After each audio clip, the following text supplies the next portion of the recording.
Et bien le bonjour à tous. J'ai pas pour habitude de faire des vidéos comme ça, format genre chez moi, assis, face caméra, mais ça fait des années que j'y pense, et je me suis dit que je me devais de vous faire cette vidéo pour tout simplement vous partager des chaînes que j'apprécie, du contenu que je regarde, qui mérite amplement d'avoir de la visibilité en plus, des abonnements en plus, et surtout vous faire découvrir ces chaînes-là pour que vous sortiez peut-être un peu de votre zone de confort. J'ai choisi de faire un petit top 5 des chaînes que j'estime être vraiment le Graal ultime de la pêche sur YouTube. Je les ai pas classées, ces chaînes sont dans le désordre. Et on va commencer avec le youtubeur Pêcherio. Il a commencé à faire des vidéos il y a pas longtemps, je suis tombé rapidement sur sa chaîne. Il y a un gars sur Facebook qui m'a partagé sa chaîne, il m'a dit que c'était assez incroyable, je suis allé voir. Et je vous avoue que les images qu'il propose et surtout sa technique de pêche est un peu malsaine, mais très explicite et assez incroyable. C'est quelque chose d'assez ouf. La seule chose que j'aurais à lui reprocher, c'est qu'il pêche avec des chevennes de sa propre rivière qu'il tue pour pêcher au poisson mort. Voilà, donc sache mon petit pêcherio que pour moi, à partir du moment où tu fais sortir un silure au clonk qui vient voir ce qui se passe, même si tu prends des refus des fois, je pense qu'il suffirait juste que tu achètes une boîte de foie de poulet et que tu laisses tremper tes leurres dedans, ça serait super odorant, ça marcherait exactement pareil. Et ça éviterait de tuer ces petits chevennes pour les congeler et ensuite pêcher avec. Ça, ce n'est que mon ressenti. Petite parenthèse finie, je trouve que ta chaîne est vraiment incroyable. Elle est vraiment dans le top 3 des chaînes YouTube. Propose du contenu vraiment original et assez fou. N'hésitez pas à aller voir sa chaîne, le lien dans la description. Ok, pour la deuxième chaîne YouTube que j'apprécie énormément, on va parler de Goloparent.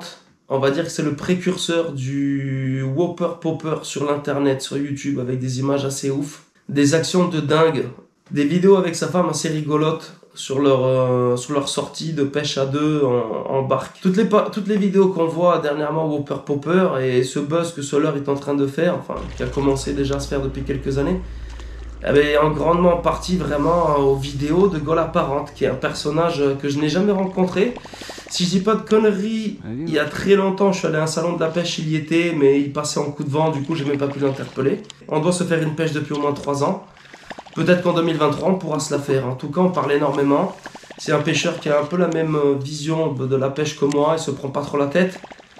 Et il fait des vidéos, manière de laisser une petite trace de ses attaques, un petit souvenir sur sa chaîne qui marche énormément.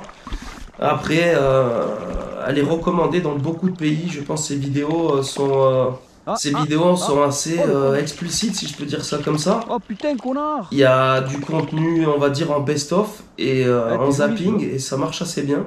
De temps en temps, ça marche pas du tout, mais enfin bref. On n'est pas là pour parler de ces statistiques, mais je vous conseille vraiment d'aller faire un petit tour sur la chaîne de Goloparent, avec des attaques fort sympathiques. Voilà. Petit coucou à toi, Julien. Ok, la troisième chaîne que j'ai sélectionnée, c'est la chaîne de Fly Fishing Addict. C'est une personne que je connaissais que de vidéos YouTube, que d'internet à la base.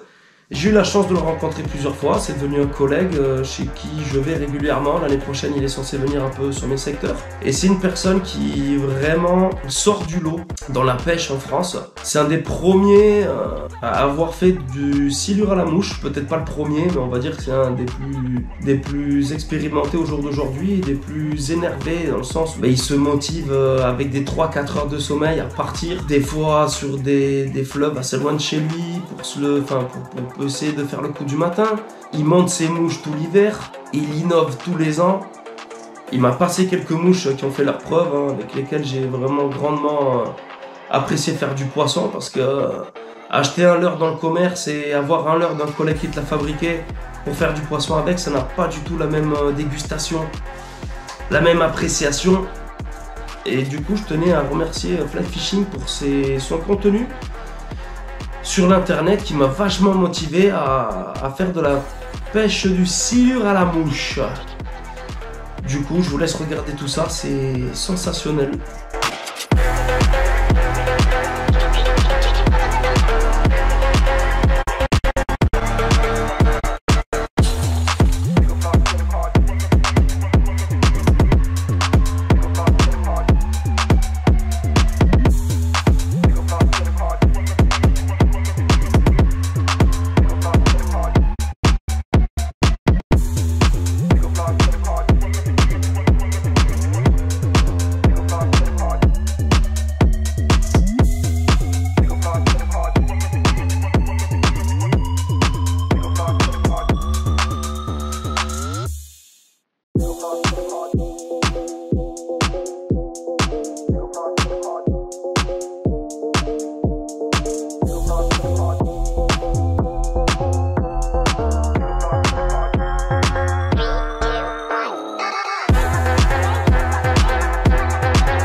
Et je tiens aussi à préciser que si je dis pas de bêtises, alors d'aujourd'hui il a encore le record du monde du plus gros silure fait à la mouche. C'est 2,54 m je crois.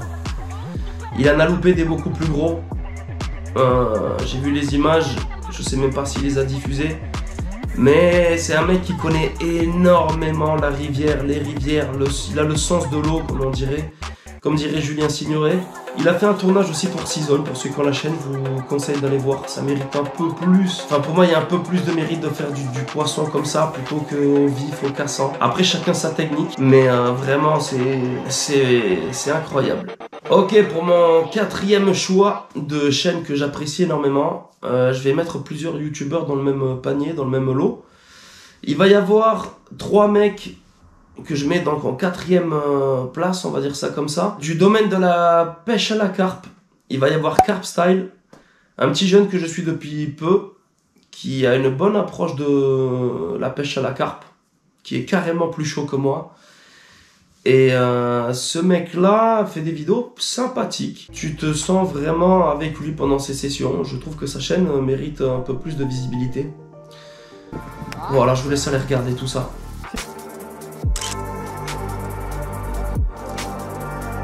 Ensuite, j'ai envie de tirer mon chapeau à Carpodyssée. C'est un gars aussi qui est, je crois, de Toulouse et qui a fait un tour de France pendant le Covid. Il en avait marre d'être chez lui, je présume, à rien foutre en attendant que la fin du confinement se passe. Et il a décidé de faire un tour de France de la pêche à la carpe. Et franchement, gros respect à lui d'avoir fait ça. Il a dû vraiment galérer à dormir sur son bed pendant des jours et des jours. Tu galères à te laver, à manger, tu manges mal. C'est vraiment pas évident de partir, je sais pas, 100 jours peut-être, 90 jours je crois qu'il est parti. C'est vraiment pas évident de survivre 90 jours dans la nature, dans plein de départements. En plus il essayait de rusher les départements de pêche, de valider des poissons par jour. Du coup dès qu'il faisait un poisson dans un département, s'il avait du retard, il partait direct sur un autre département. Enfin bref, gros respect à lui, je vous conseille vraiment de partir de l'épisode 1 jusqu'à la fin, de suivre son aventure. C'est assez incroyable et... Je suis pas trop le genre de mec qui va regarder, qui va suivre des personnes sur internet, on va dire. Mais là, pour le coup, je vous avoue que je me suis senti vraiment ambiancé par sa série. C'était vraiment cool. Et du coup, la 3e personne que je vais mettre dans cette catégorie carpe, ça va être Guillaume Bell. J'ai beaucoup de mal avec... cette phrase qui est dite par beaucoup de youtubeurs, c'est « Salut les amis ». Ça m'énerve. Je sais pas pourquoi, je peux pas vous l'expliquer. Pour moi, les amis, c'est quelque chose que tu dis vraiment à tes amis. Tu dis pas ça en vidéo YouTube. Enfin bref, pour commencer avec lui, ça, j'aime pas trop. Voilà, ça, c'est le truc qui me dérange dans ses vidéos. Mais sinon, tout le reste, je trouve ça vraiment fou. C'est un gars qui est guide de pêche. Il pêche sur des secteurs vraiment, vraiment cool. Il fait énormément de kilomètres. Il a une très bonne approche de la pêche à la carpe. C'est le genre de mec, quand il va sur un plan d'eau en session, il fait généralement un gros poisson ou des gros poissons, ou tout le temps des gros poissons. Moi, frère, je fais un gros poisson sur mon année de pêche, tu vois, qui va dépasser les 15 kilos. Et encore. Après, on va souvent, nous, avec Julien, sur des secteurs où il n'y a pas non plus des giga gros poissons. Mais bon, le but, nous, c'est qu'on se fasse plaisir. Enfin bref, petite parenthèse, fini. Guillaume Bell, il fait des vidéos vachement sympathiques. C'est bien tourné, c'est bien expliqué, il t'explique beaucoup de choses. Il y a quelque chose en plus. Professionnellement parlant, il est dans le game, on va dire. C'est plus du YouTube premier franc prix comme moi, tu vois. C'est vraiment quelque chose de sympa. Je me répète, je sais plus trop quoi dire à son sujet. Mais je vous conseille d'aller faire un tour sur sa chaîne. Voilà, on va dire c'est de la pêche à la carpe très professionnelle.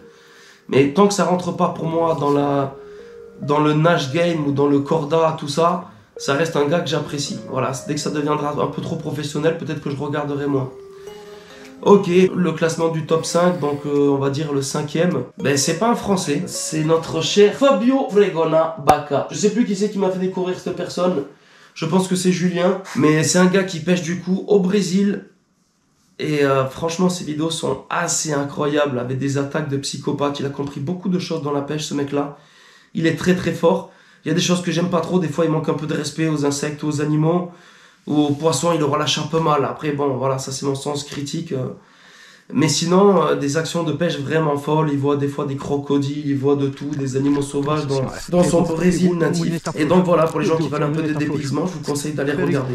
Du coup, ce top 5 qui finit du coup en top 7-8 est fini. J'espère que j'aurai pu vous faire découvrir des nouvelles chaînes et surtout apprécier du contenu un peu sympathique.